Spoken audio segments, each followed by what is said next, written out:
आपल्या ज्या केंद्रीय राज्यमंत्री आहेत सहकारी रक्षा खडसे त्यांच्या मुलीची छेड झाली. रक्षा खडसे जे आहे ते आदरणीय असणाऱ्या आमच्या महिला भगिनी आहेत.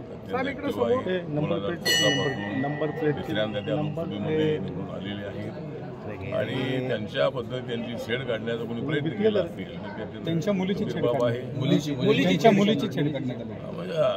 रक्षा खडसे यांच्या मुलीची छेड काढण्याचा प्रयत्न कोणी केला असेल तर ही बाब अत्यंत गंभीर आहे. महाराष्ट्रामध्ये आणि देशामध्ये अत्याचाराचे प्रकरण मोठ्या प्रमाणामध्ये होत आहेत. पुण्यामध्ये सुद्धा घटना घडलेली आहे, अत्यंत दुर्दैवी आहे. आरोपीला पकडलेला आहे. पण अशा घटना घडू नयेत यासाठी समाज बांधवांनी एकत्र आलं पाहिजे, गावागावांनी एकत्र आलं पाहिजे आणि अशा पद्धतीने तिथून काढण्यासाठी सगळ्यांनी एकत्रितपणे काम करण्याची आवश्यकता आहे. अशा घटना घडल्यानंतर विरोधकांनी राजकारण न करता अशा घटना घडू नये यासाठी सर्वांनी प्रयत्न केले पाहिजे आणि रक्षा खडसेच्या मुलीची छेड काढणं ही अत्यंत अयोग्य बाब आहे, चुकीची बाब आहे. अशी रक्षा खडसेची मुलगी असेल किंवा आणि कोणाची मुलगी असेल कोणाची छेड करता कामा नये अशी आमची भूमिका आहे.